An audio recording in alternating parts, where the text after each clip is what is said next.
Hello everyone, this is Nitish Kumar and you are watching productive education. आज हम UPSC civil services examination में polity का previous year question discuss करेंगे। ये हमारा पार्ट 1 वीडियो है। अगर आपको इस वीडियो का पीडीएफ चाहिए तो आप इस टेलीग्राम चैनल से ज्वाइन करके वहाँ से डाउनलोड कर सकते हैं, या फिर आप मुझे फेसबुक से भी कनेक्ट हो सकते हैं। फर्स्ट क्वेश्चन देख लेते हैं। फर्स्ट क्वेश्चन है, the parliament can make any law for the whole or any part of India for implementing international treaties। देखो, एक आर्टिकल आपको याद रखना होगा, आर्टिकल 253। इसमें ये प्रोविज़न है कि किसी भी इंटरनेशनल ट्रीटीज़ के लिए पार्लियामेंट के पास ये पावर होगा कि वो इंडिया के किसी पार्ट में या फिर होल इंडिया में कोई भी कानून बना सकते हैं without any consent of any of the state. ठीक है, अब ऑप्शन देख लेते हैं।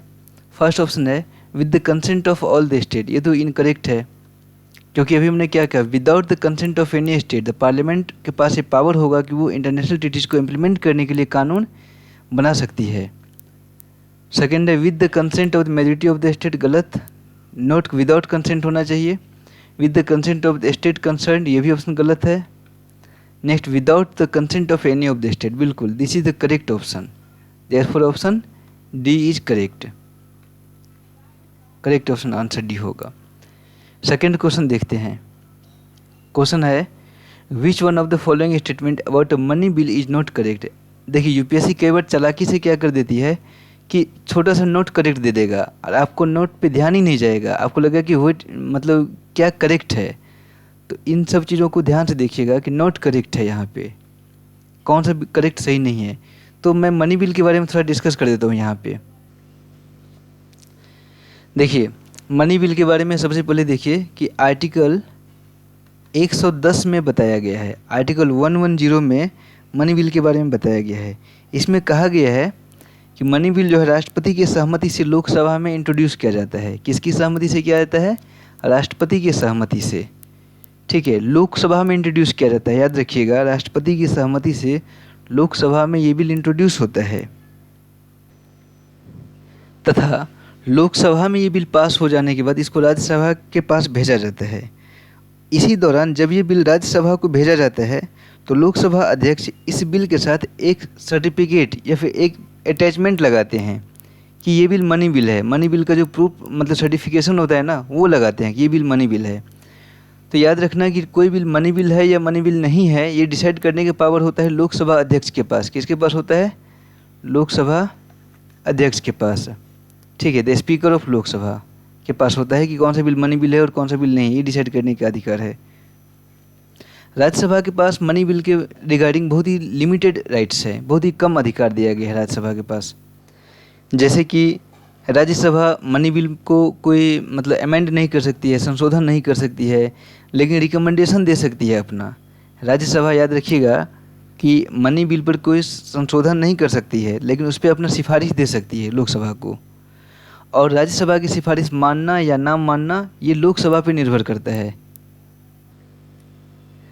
तथा इसके अलावा कि राज्यसभा मनी बिल को अपने यहाँ 14 दिन से अधिक नहीं रोक सकता है। राज्यसभा मनी बिल को मैक्सिमम कितना टाइम के लिए रोक सकती है? 14 डेज़ के। 14 डेज़ से ज़्यादा नहीं रोक सकती है। ठीक है, अब हमारा क्वेश्चन देखते हैं। पहले इसको मिटा लेते हैं, फिर ऑप्शन देख लेते हैं क्या क्या ऑप्शन है। सबसे पहले तो आप ध्यान दीजिएगा कि which is not correct money bill के रिगार्डिंग। फर्स्ट ऑप्शन क्या है? अ money bill can be tabled in either house of parliament. अभी अभी हमने क्या कहा था कि मनी बिल जो है राष्ट्रपति के सहमति से लोकसभा में इंट्रोड्यूस किया जाता है। राष्ट्रपति की सहमति से कहाँ किया जाता है? लोकसभा में। Not either house of parliament, it means it's मतलब this is not correct statement. Next option, the speaker of Lok Sabha is the final authority to decide whether a bill is money bill और नॉट। अभी अभी हमने कहा था कि money bill है या नहीं है, ये अधिकार किसके पास होता है? कौन तय करता है? Lok Sabha speaker. This is correct statement. Next statement है, नेक्स्ट थर्ड ऑप्शन है, the Rajya Sabha must return a money bill passed by the Lok Sabha and send it for consideration with in 14 days. अभी अभी हमने कहा था कि ज़्यादा से ज़्यादा राज्यसभा कितने दिन रख सकता है? 14 डेज के लिए। It mean this statement also correct. Fourth option, the president can not return a money bill to the Lok Sabha for reconsideration.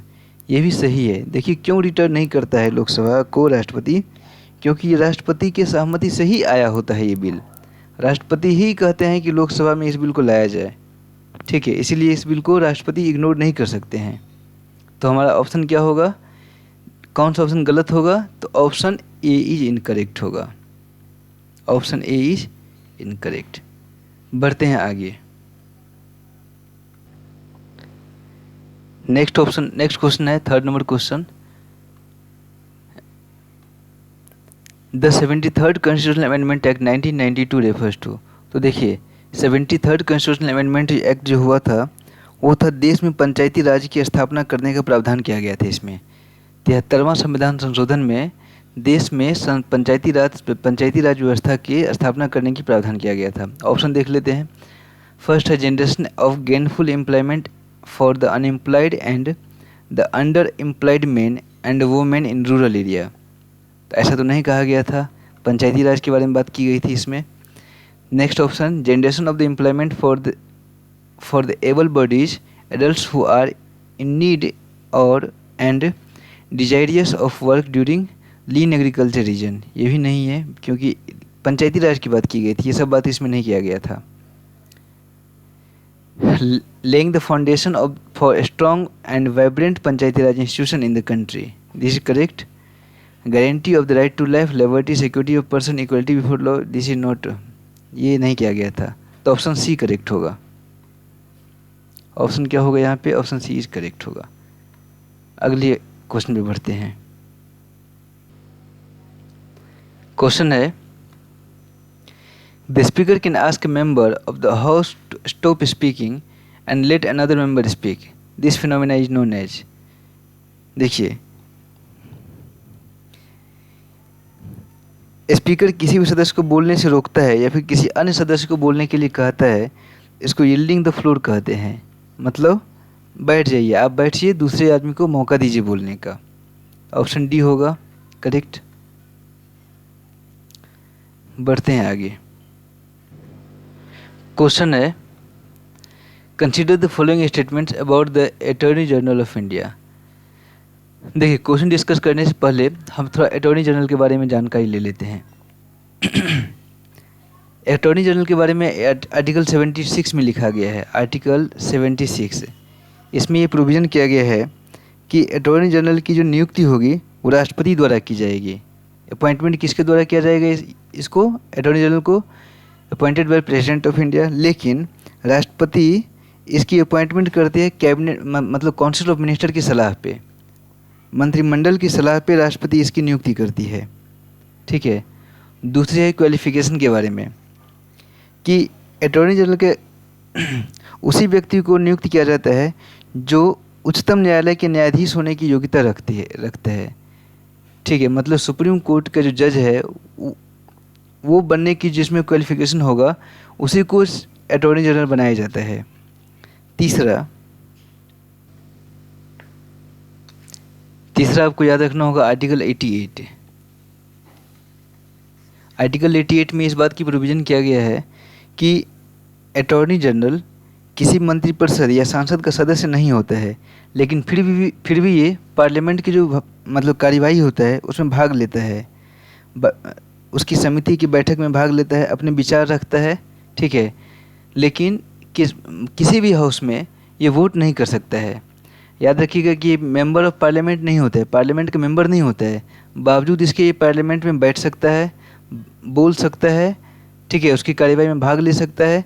लेकिन चूँकि ये किसी हाउस के मेंबर नहीं है, इसीलिए किसी भी हाउस में वोटिंग राइट इसको नहीं है। मतलब attorney general of India parliament की किसी भी मतलब हाउस में वोट नहीं कर सकता है। देख लेते हैं ऑप्शन क्या है इसका। First option he is appointed by president of India, correct. Second है he must have the same qualification as are the required for जज ऑफ द सुप्रीम कोर्ट। अभी भी हमने डिस्कस किया था, ये इसका क्वालिफिकेशन यही होना चाहिए। He must be a member of either house of parliament. नहीं, हाउस ऑफ पार्लियामेंट का मेंबर नहीं होता है ये, लेकिन पार्लियामेंट का जो सेशन होता है उसमें भाग ले सकता है, ये बोल सकता है, इस कार्य में भाग ले सकता है, लेकिन वोटिंग नहीं कर सकता है। तो ऑप्शन सी इनकरेक्ट हो गया। फोर्थ ऑप्शन देखते हैं, he can be removed by the impeachment by parliament. Note, impeachment इसमें नहीं लगता है पार्लियामेंट के द्वारा, यह भी गलत हो गया। तो ऑप्शन क्या है, फर्स्ट और सेकंड जो स्टेटमेंट है वो सही है, तो ऑप्शन ए करेक्ट होगा। Option A 1 and 2 are correct होगा। बढ़ते हैं आगे।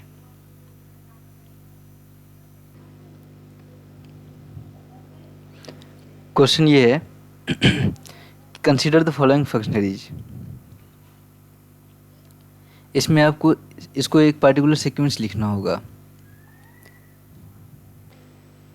इसका जो सीक्वेंसिंग होगा, सबसे पहले होगा chief justice of India first rank, उसके बाद होता है union cabinet minister second rank का ऑफिसर, थर्ड रैंक में हो जाता है chief election commissioner,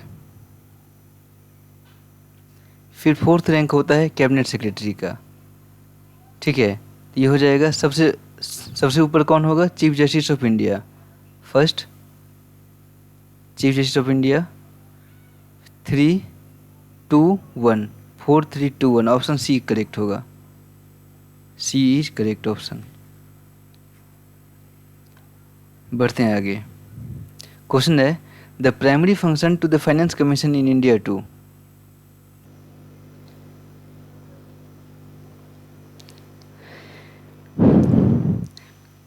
finance commission is constituted under article 280। Article 280 के द्वारा में फाइनेंस कमीशन के बारे में बताया गया है, 280 के द्वारा कंस्टिट्यूट होता है ये। ठीक है, और इसका प्राइमरी फंक्शन जो है the distribution of revenue between centre and state. इसका प्राइमरी फंक्शन क्या है, distribution of revenue between centre and state. This is correct option, option A is correct. बढ़ते हैं आगे।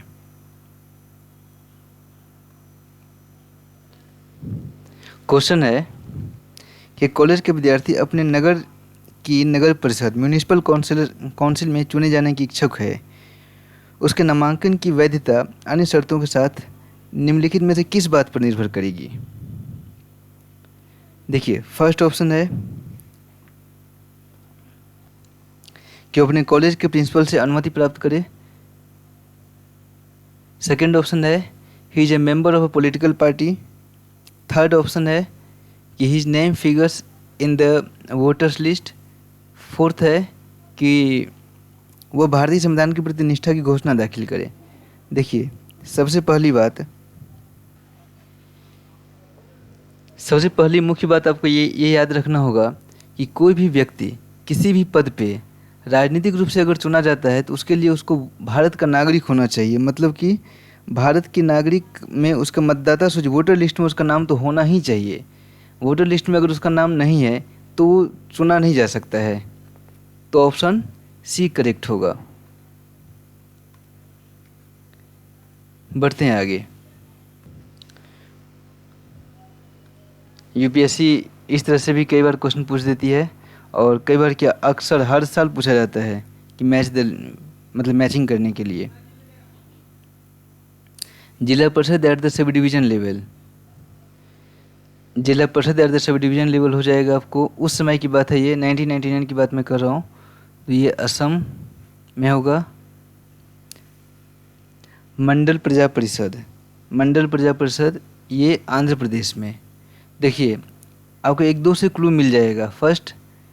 फर्स्ट का मतलब ए का सेकंड होगा। ए का सेकंड देखो किस किस में है, इसमें है और इसमें है। बाकी दो तो गया काम से आपका।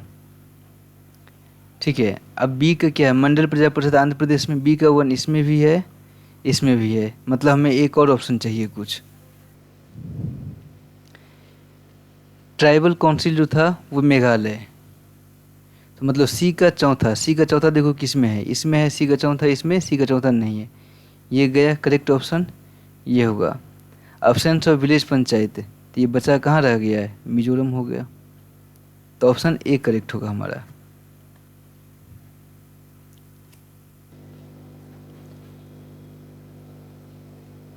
बढ़ते हैं नेक्स्ट क्वेश्चन पे।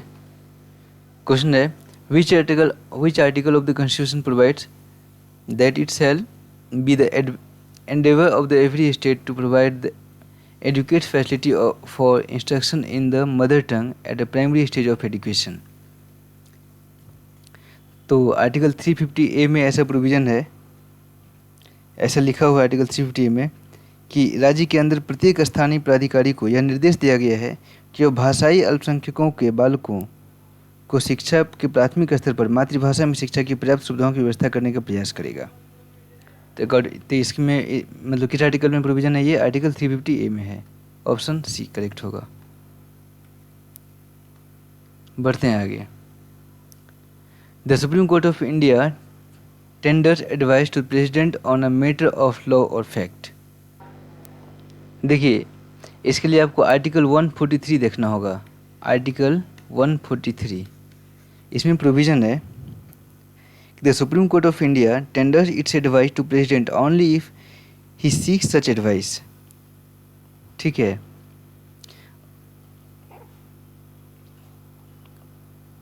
मतलब जब वह ऐसा करने के लिए कहते हैं तभी वो एडवाइस देगा, लेकिन सुप्रीम कोर्ट जो है रिफ्यूज भी कर सकता है, एडवाइस देने से मना भी कर सकता है। तो ऑप्शन देखो कौन कौन सा ऑप्शन करेक्ट है। फर्स्ट ऑप्शन है इट्स ऑन इनिशिएटिव, गलत है। Only if he seeks such advice, बिल्कुल करेक्ट है। Only if the matter related fundamental right of citizens, it's not correct option. Only if the issue poses at a threat or to a unity and integrity of the country, this is also not correct option. Option B is correct. B correct option होगा। बढ़ते हैं आगे। Question है which one of the following duties is not performed by the controlled CAG, CAG of India?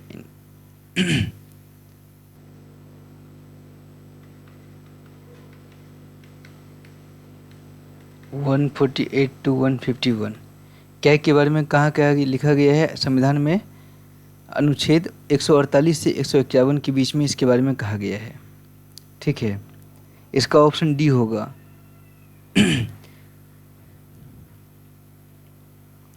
देख लेते हैं बारी बारी से सभी ऑप्शन को।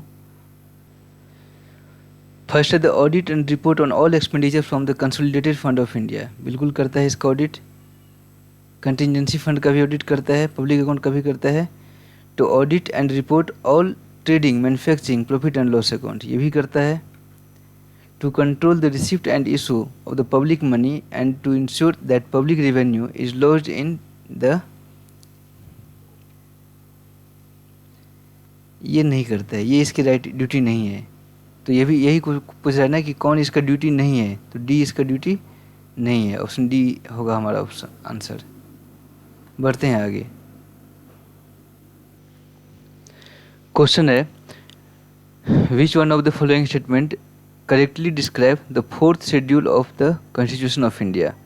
देखिए, भारतीय संविधान में कुल 12 शेड्यूल है। कितने शेड्यूल है? 12 शेड्यूल है, जिसमें से शेड्यूल 7th में सेंटर और स्टेट के बीच में पावर का जो डिस्ट्रीब्यूशन उसके बारे में कहा गया है। शेड्यूल 7th में कहा गया है power distribution between centre and state. Schedule 8 में कहा गया है लैंग्वेज के बारे में।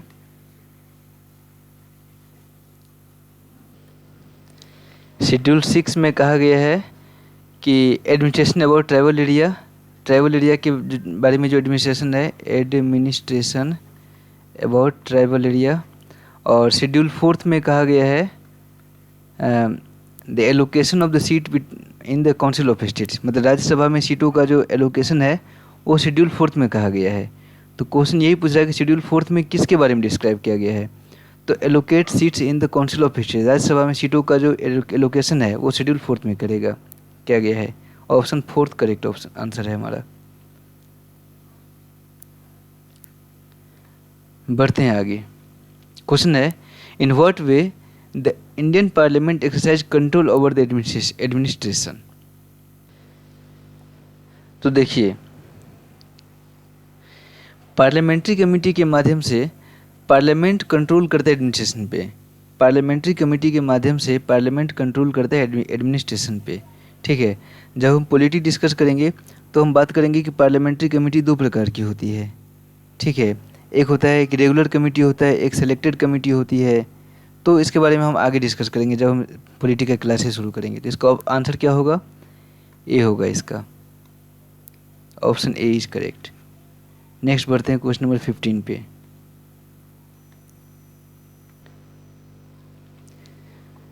देखिए, जब भी आप पॉलिटी पढ़ते हैं, हालांकि यूपीएससी की तैयारी करते हैं, तो हर चीज़ में आपको करंट देखना होगा। मतलब सब्जेक्ट को करंट से इंटरलिंक करना पड़ेगा, तभी जाके कुछ हो सकता है, अन्यथा बहुत मुश्किल हो जाएगा, बहुत टफ हो जाता है।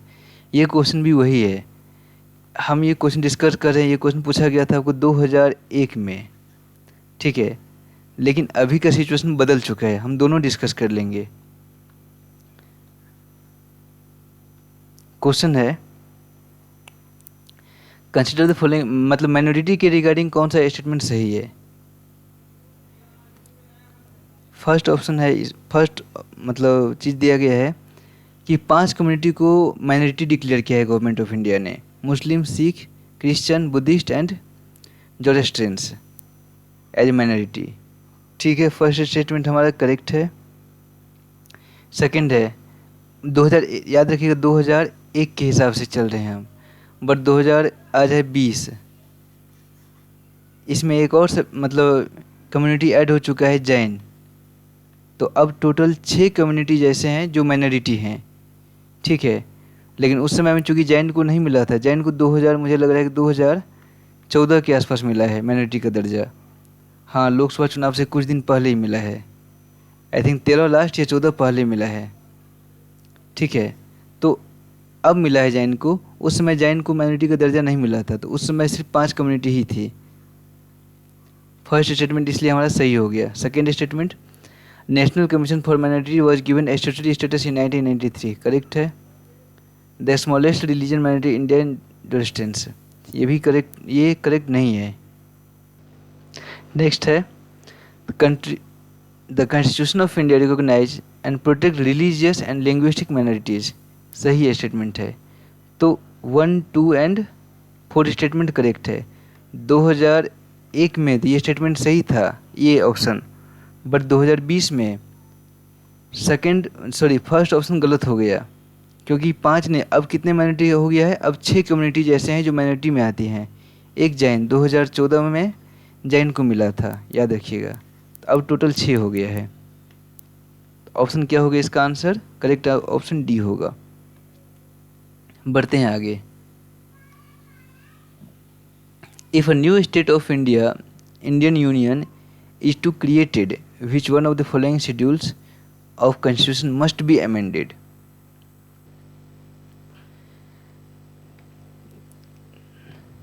देखिए, जब भी कोई नया राज्य बनता है तो शेड्यूल फर्स्ट को अमेंड करना बहुत ज़रूरी है, मतलब schedule first must be amended होगा, ठीक है। बढ़ते हैं आगे। क्वेश्चन है मैच करने के लिए। देखिए, मिनिस्ट्री ऑफ इंडस्ट्री डिस्क्राइब कर, मतलब ये करता है, पब्लिकेशन करता है wholesale price of India, wholesale price index को। सेंट्रल स्टैटिस्टिकल ऑर्गेनाइजेशन ये करता है नेशनल अकाउंट स्टैटिस्टिक्स को पब्लिश करता है ये। रिजर्व बैंक ऑफ इंडिया किसको करेगा, report on currency and finance. Ministry of finance किसको करेगा, economic survey, ministry of finance economic survey. तो देख लीजिए, फर्स्ट का थर्ड, मतलब ए का थर्ड किस में है, ए का थर्ड इसमें नहीं है, इसमें नहीं है, इसमें है, इसमें भी है। बी का फोर्थ, बी फोर्थ दोनों में है, अभी भी बात कुछ लफड़ा वाला है। सी का फर्स्ट, सी का फर्स्ट किस में है, सी का फर्स्ट है बी में, तो ये हमारा करेक्ट होगा, और ये करेक्ट होगा। तो करेक्ट ऑप्शन क्या हो जाएगा, बी हो जाएगा। बढ़ते हैं आगे।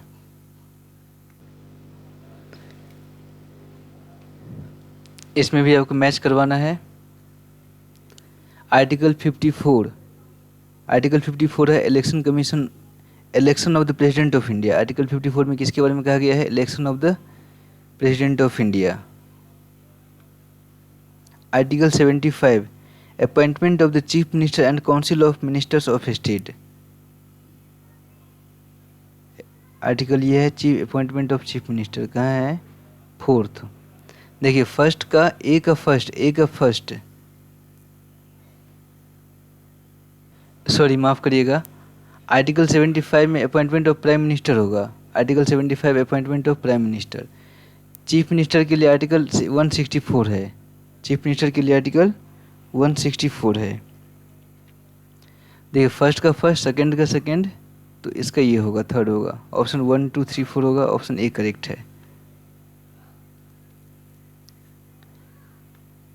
याद रख लीजिएगा कि 164 आर्टिकल जो है वो चीफ मिनिस्टर के लिए होता है और 75 आर्टिकल जो है वो अपॉइंटमेंट ऑफ प्राइम मिनिस्टर होता है। जब हम आर्टिकल का क्लास लेंगे तो इसका एक शॉर्टकट ट्रिक होता है याद रखने का, हम उसके बारे में डिस्कस करेंगे वहाँ पे। बढ़ते हैं आगे। In which one of the following areas does the state government not have control over its local bodies. इसका ऑप्शन हो जाएगा A, because citizens grievance is the area where state government does not have control over its local bodies, therefore option A is correct. बढ़ते हैं आगे। कहता है consider the following statement regarding the high court of India. Question है कि there are 18 high courts in India, ये option गलत है। सेकेंड देखिए, हाई कोर्ट के लिए आर्टिकल 214 में प्रोविज़न किया गया है। किस में किया गया है? आर्टिकल 214 में इसके बारे में बताया गया है। कहा गया है कि प्रत्येक राज्य के लिए एक अपना हाई कोर्ट होगा, प्रत्येक राज्य का अपना एक हाई कोर्ट होगा, लेकिन सांसद के पास ये पावर है कि 2 या 2 से अधिक राज्य के लिए एक ही हाई कोर्ट का प्रोविज़न करे, वो एक ही हाई कोर्ट बनाए। जैसे कि पंजाब एंड हरियाणा, अभी भी दोनों के पास एक ही हाई कोर्ट है, ठीक है। तो ऑप्शन डी इसका करेक्ट हो जाएगा।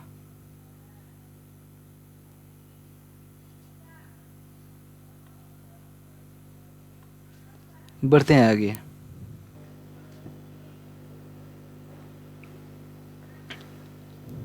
देखिए इस क्वेश्चन में पहला स्टेटमेंट है the representation of people act 1951 provide for the registration of the political parties, सही है। सेकेंड स्टेटमेंट है, सेकेंड पे देखते हैं। Registration of political parties carried out by election commission of India, बिल्कुल सही। पॉलिटिकल पार्टी का रजिस्ट्रेशन कौन करता है? तो इलेक्शन कमीशन करता है। A national level political party is one of which recognized in 4 or more states, बिल्कुल सही है। ये भी सही स्टेटमेंट, ये भी सही statement. Yet during the 1999 general election, there were 6 national and 48 state level parties recognized by election commission, सही है। 1991 में यही कंडीशन था, मतलब यही स्थिति थी कि 6 नेशनल पार्टीज और 48 स्टेट लेवल पार्टीज थी। तो सभी स्टेटमेंट इसका सही होगा, ऑप्शन डी करेक्ट होगा। बढ़ते हैं आगे। क्वेश्चन है salary and allowance of the जज of the high court are charge to the.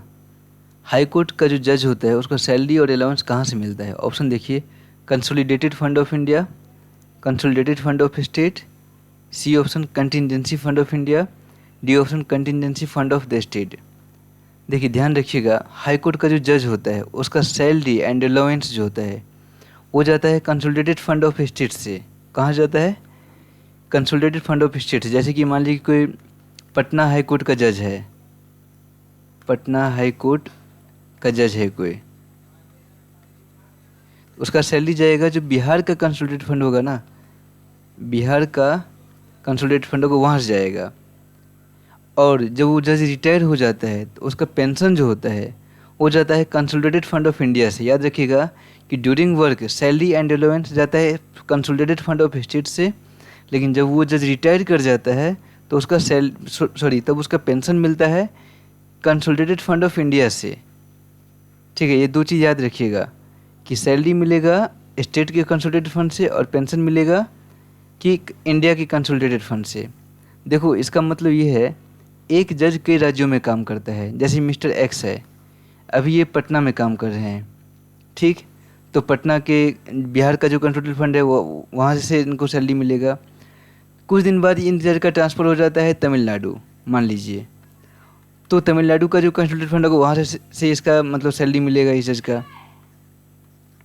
अब जब ये जज रिटायर कर जाएगा तो दोनों राज्य आपस में कुछ टेंशन हो सकता है कि इसका मतलब पेंशन कौन बियर करेगा, बिहार करेगा या तमिलनाडु करेगा।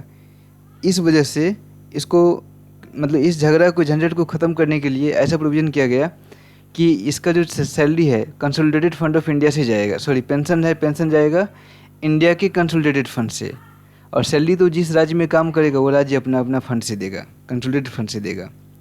इसका ऑप्शन होगा बी। बढ़ते हैं आगे। आज के लिए यहीं तक रहने दीजिए, इससे अगला क्वेश्चन हम नेक्स्ट वीडियो में डिस्कस करेंगे। Thank you, thanks a lot of you and thanks for watching this video and God bless you.